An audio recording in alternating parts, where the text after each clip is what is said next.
Recently, I got turned on to the concept of trigger cities for Spotify. Now, these are cities all around the world that have a higher than normal impact on algorithmic opportunities for the platform. And so in this video, we're going to walk through what some of those cities are, what trigger cities really do, and how you can take advantage of them.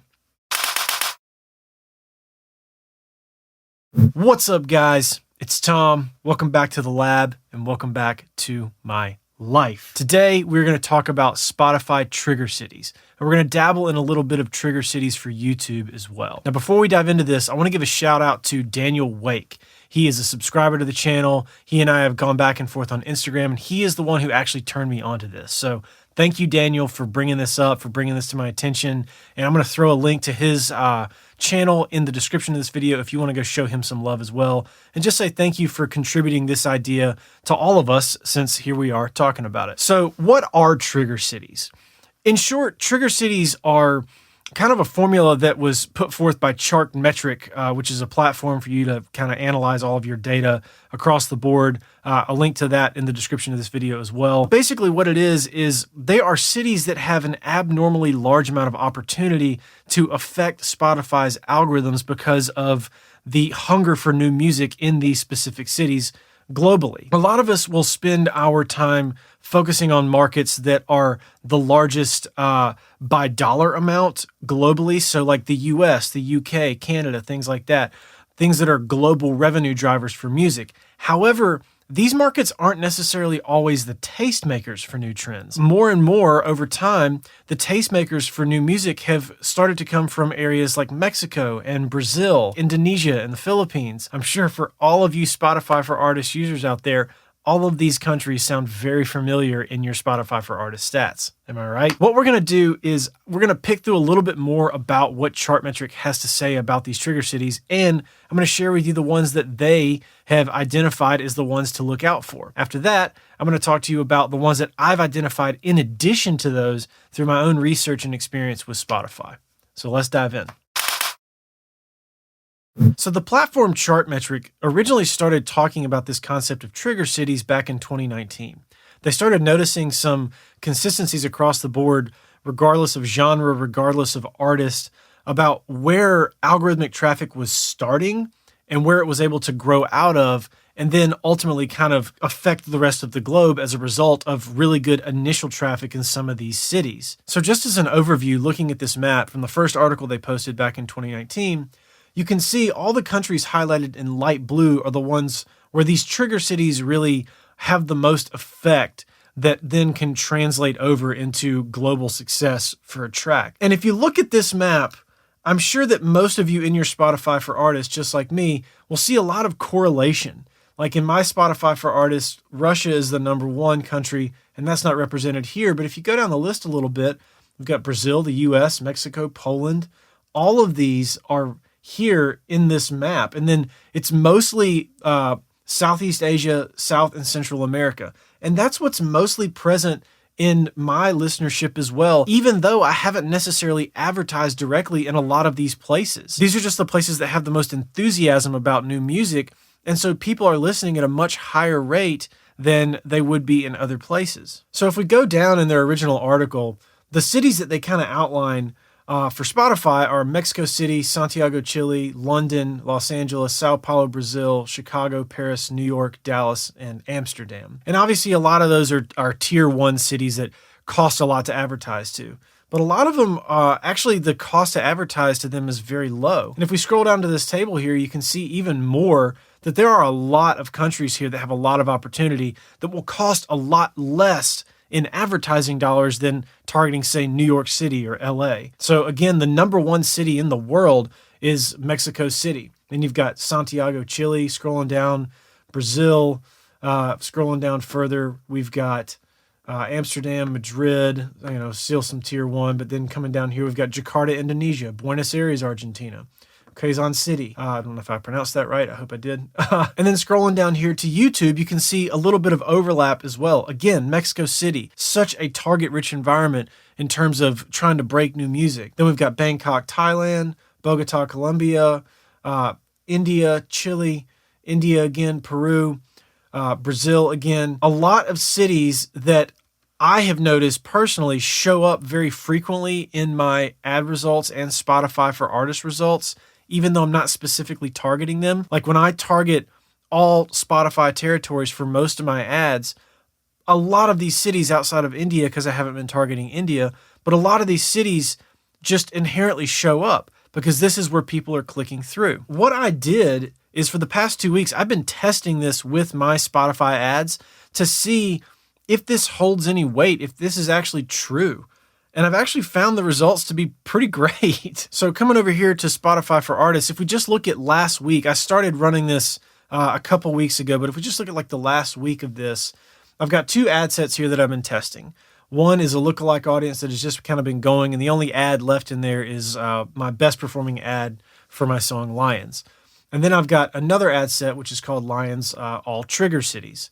And this is a combination of all the trigger cities that Chartmetric has listed in that blog post and some others that I've kind of picked through. And I'll leave links to all that in the description of this video. But then also I added some of my own trigger cities to that I got from Spotify for Artists. So scrolling down here to top cities, I basically just picked through all of my top cities in the audience tab, and I added every single one of these on top of the Chartmetric cities that they named, because I figured, well, I'll just spread it a little bit wider maybe than I should, and we'll just see what happens. And the results, like I said, have been really good. So looking at last week from March 7th through the 13th, the lookalike audience, the normal lookalike audience that's targeting all Spotify territories, not all the new ones they recently added, but all the ones from like 2020 and back, all those territories.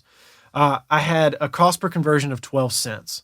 And then some other things I think are notable are I had a click-through rate of 0.74% and then a cost per click of 9 cents. But the trigger cities, I had a cost of view content cost per result of 10 cents, so 2 cents cheaper. And then I had cost per click of 7 cents, again, 2 cents cheaper.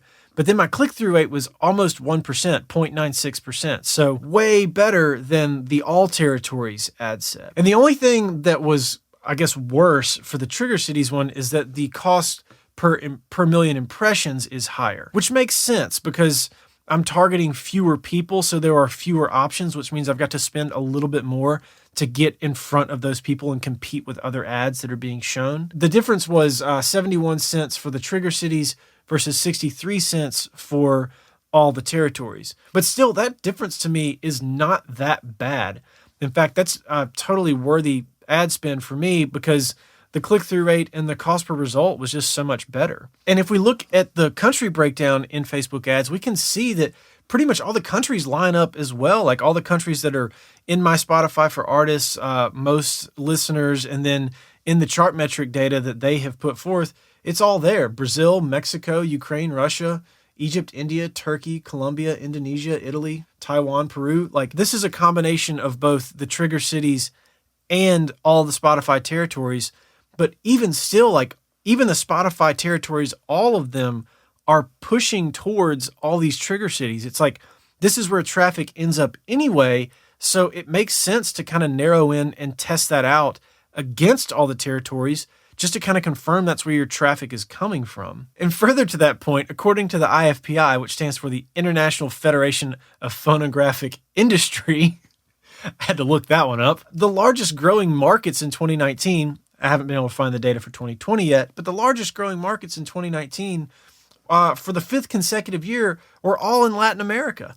So an 18.9% increase in listenership throughout all of Latin America.